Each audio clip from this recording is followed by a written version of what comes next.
one of the things, you spoke around it, but you didn't label it directly, so I'm going to be a bit redundant, is that between the agent and the other, between the agent and the other, oui.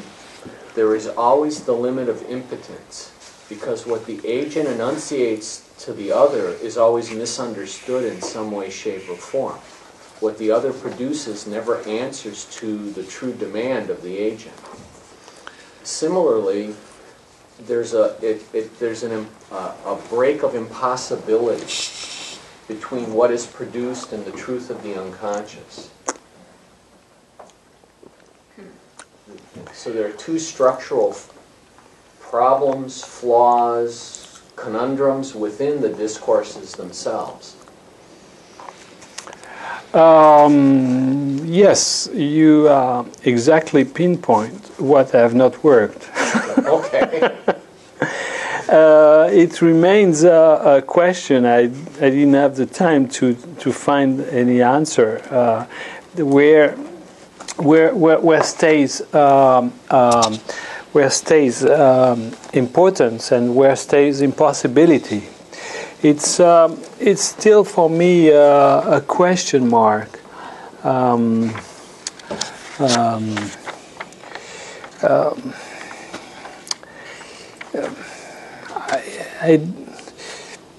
It's a question mark. What I saw, and as little as I understood, is that the impossibility would be on this side and the importance on this side. Mm-hmm. But when I say that, I haven't said much, and it's something I have to dig more, and probably you have more answers on this than I have. I hope not. Why that? Why that? I'm a little confused because we're talking about a product that is delivered, right? All of these discourses have a product that's delivered. You want a new car. Mm-hmm. You go out and you look for a new car. And you consider your finances. You go out, you go shopping, you find the right color, you find the right car, it has all the right features you want, it comes with all the amenities, you buy it, and you start making your monthly payment. And then you start to notice that the ride doesn't handle quite the way you want. That the sound system leaves a little bit lacking because you'd like a little more bass when you listen to hip-hop.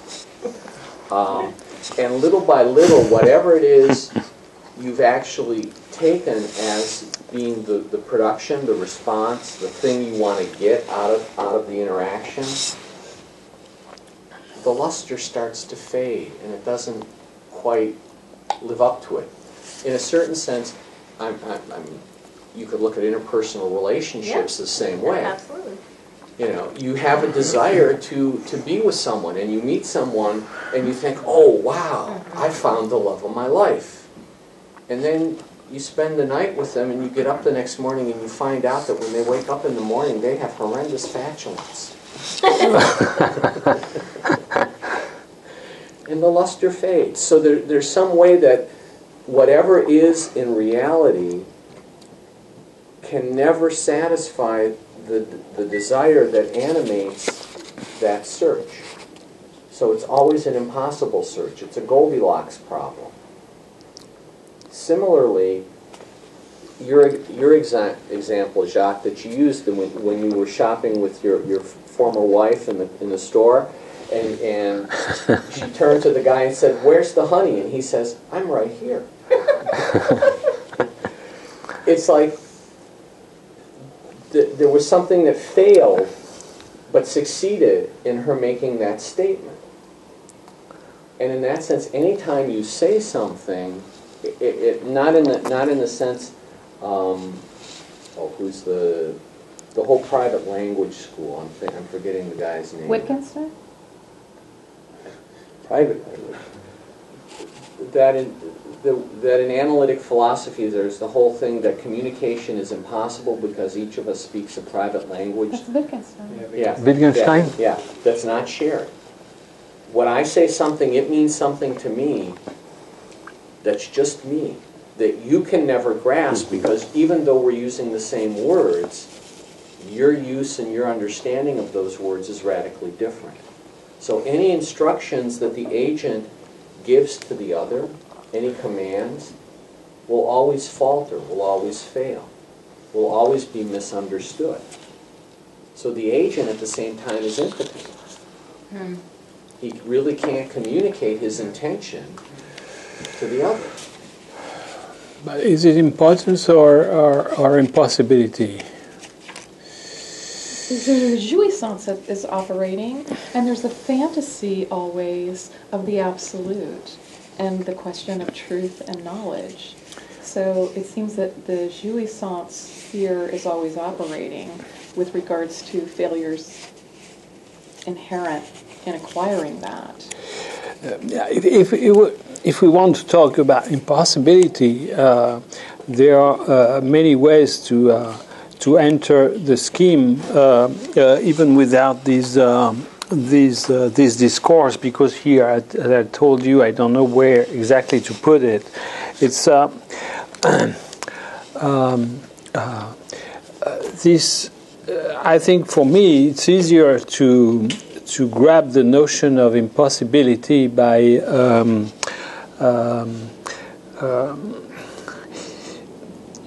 going through the structure of the object of desire.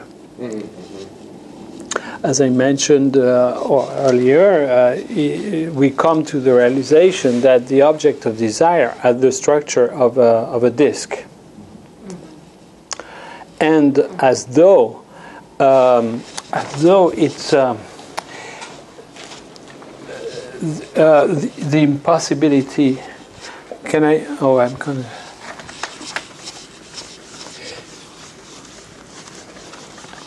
The impossibility is, so we have a disk, okay, and we have the Borromean knot. And when I don't have the time to enter too much into this, but we come to the realization that the object of desire stands here at the 3 scale, where the 3 dimensions are knotted. And so it's fairly easy to see that this is a point in terms of topology, because it's an area where things cannot move. It's a point. And this is a disk. And we are trying all the time to shutter this 3 scale with a disk. So we can we have the feeling that we succeed. Yeah. But it's a very temporary feeling, because of course it doesn't fit. It fits. We have the notion it fits because we have this. Okay. It closes super, but then it opens again, and then it's too late. Then it's another story.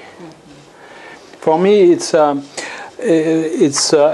more obvious to put it there than to put it there. There, I've seen that. I've read a couple of sentences, but not enough. Not enough. I can't discuss that now on these discourses. But isn't he building the discourses to show how they fail? Yeah. I mean, the whole idea is each discourse is built on inherent failure, and that's why we get to the 4th one. So, exactly. They're built with that in mind, and interestingly enough, they were built from the surplus, from the Marxist Yeah. from the Marxist discourse of the surplus. Yeah, the Surplus value. surplus value. So then There is a very big similarity between the surplus of jouissance and the surplus of value, of course. Of course. yeah. Of course. That's what, Yeah, that's what we were talking about. And last, John, what you're saying is there's something in these discourses that would lead one in the opposite direction to believe that there is the agent of truth. I mean, I'm just, No. okay. Because if you consider the failure of the discourse of the analyst, Yeah. it's that in that the analysand produces something which is nonsensical but allows the structure to function again. And in that sense, that's something impossible for the analyst to know in advance. In fact, it's impossible for the analyst to even understand it. And if you've got a good analyst, they recognize it when it happens, and that's where they cut. That's where the emphasis gets put. But then how that gets elaborated and adumbrated between sessions is something that, again, the analyst's ignorance or failure is what allows the analytic movement to continue forward. So no, I would never say there's an absolute truth or a non-castrated agent.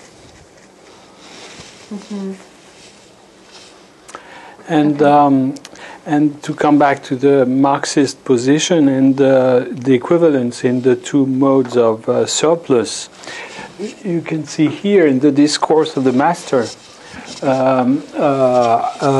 Lacan presents the discourse of the capitalist by inversing that, but the right part doesn't move. The product is always here. And of course, for the capitalist, what he wants is a surplus of value, Right. by definition.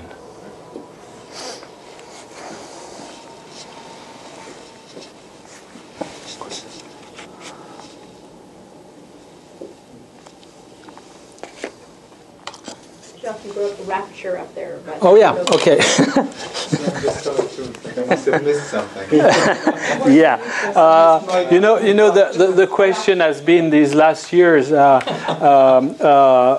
what word to use in English for instead of jouissance, and I looked a bit, and I stopped on this word. Because it's very well, except the fact that it seems in the English language it's very connected to religion, as far as I understand that. But if you take out the religious dimension, it's a very interesting term, because it is there is everything in this term. There is the dimension of rapt. Okay, you have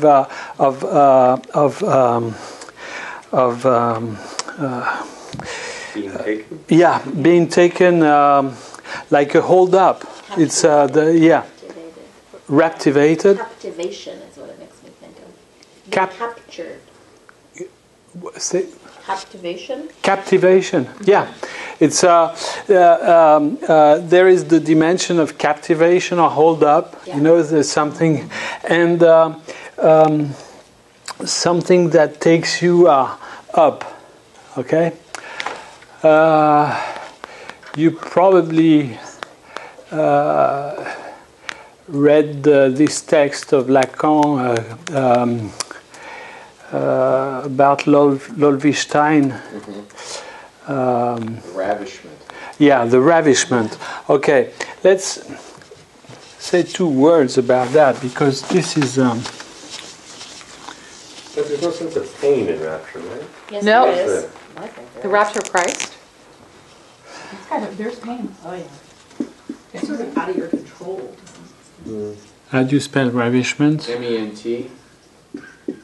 Isn't that like when we talk about the rapture of Christ, are we also talking about the pain of the No, crucifixion? rapture is more the sucking of everyone up into heaven kind of idea. Yeah, Yeah. I think so. This is sort of like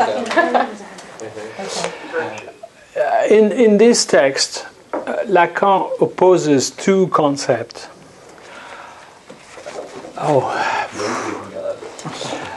You don't need to believe in God. He opposes two concepts: ravishment and how do you say that? In French, it is ruissellement, something that like water, which Streaming? it's more passive. Ruissellement. It's more passive than the streaming. Oozing? Trickling, falling. Yeah, tickling. I don't. So when water that comes down, in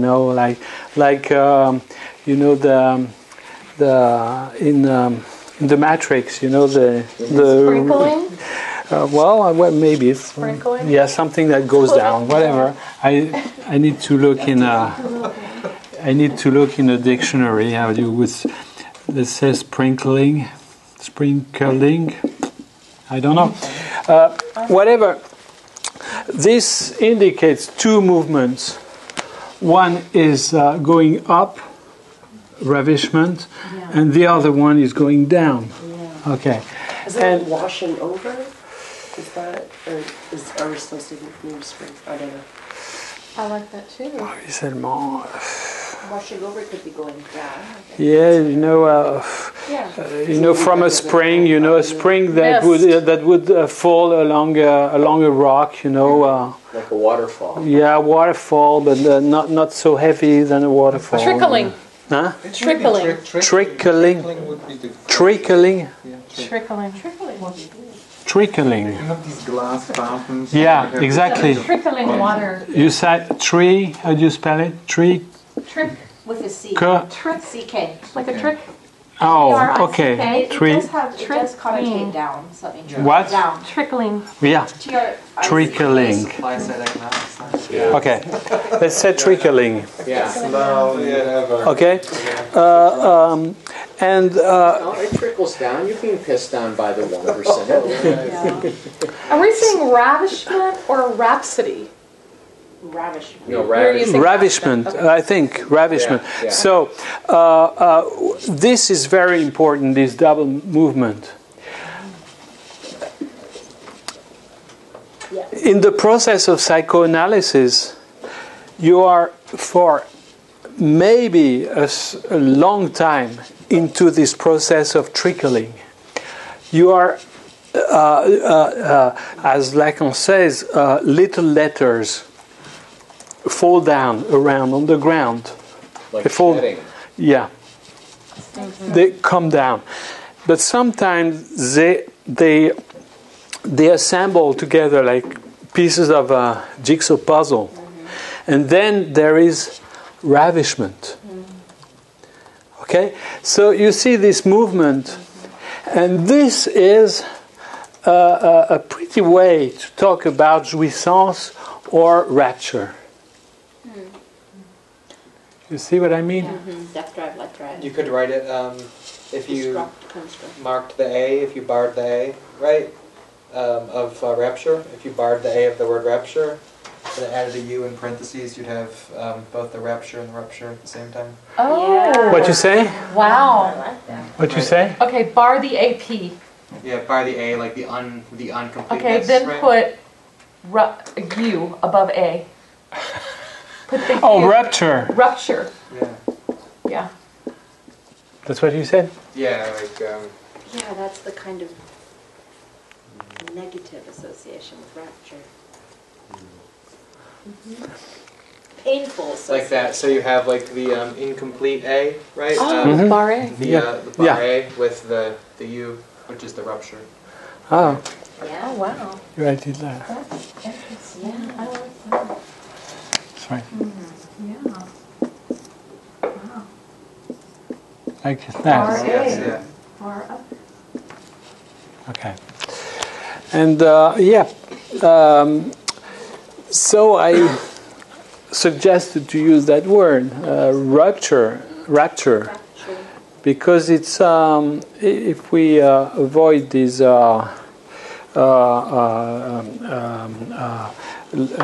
religious references, I think it is very much connected with this, which is inherent to the process of psychoanalysis, and that anyone who has been in this process knows that. Jesus, for weeks, I talk to you and nothing occurs, but there are little letters that comes and fall on the ground, and sometimes they assemble together. You see, so that goes a bit together.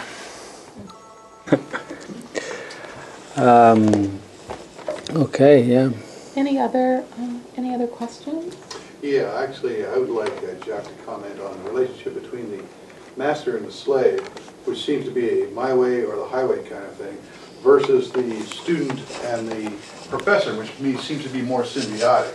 The professor seems to be aware that they need the student, but there's not that same awareness on the part of the master, who could care less whether the slave is good or not. It's yes, because here it is how do you say, dependable, expandable. it's expandable. Disposable. Very much more. Yeah, but there it's not expandable. It's you don't have an infinite amount of students who want to be PhDs. So the there looks more like a chess game, and there it looks more like Go game. In the way that, as in the Go game, you want to be you want to be stronger than your partner, but only from one stone. And but there it is checkmate. You kill the other. You don't want highway, and I'm going to get another one. No problem. Expandable. The slave is expandable by definition. And which is the fantasy of the master, right? Because if you really killed the slave, there would be no master. Right? Yes, but there is another slave to come. I was amazed when I was in China to see the hundred of people waiting in the front of the factories to have some work, and on terrible conditions. They would, if one does not agree, go away. There is another one. Well, in China, it's the same here. Yeah, same here. Sure. Of course. You don't want to work overtime. Goodbye. Goodbye. 10 people who That is do actually true. And I think that's why it is stupid for the US and Europe to be afraid of China, because the people of the Occident countries, Western countries, they think like playing checkmate, chess game. They want to kill the other. But the Chinese, they have a different culture. They just need to have one stone more than the adversary. So that's why they are going to give money and whatever. They do not want to destroy US or Europe. Never. They're not stupid. They need, but they want to have just one stone more. Okay, so it's a different scheme. But in Europe or US, they always reason like this, which is.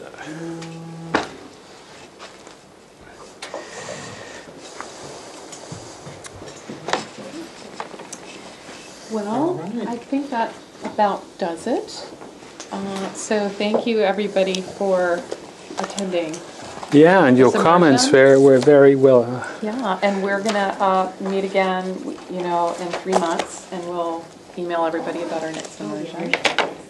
And, Yeah, and our fall will start on January 5th, which is the first Thursday after, so you'll be receiving more announcements as the schedule and dates get organized, so that watch out for that. Watch out. And we have about 5 seminars that we'll be offering. So yeah, we invite you to join us. WebEx or in person. Yeah. So, all right. Okay. Thank you. Thank you, guys. All right. See you later. Thank you.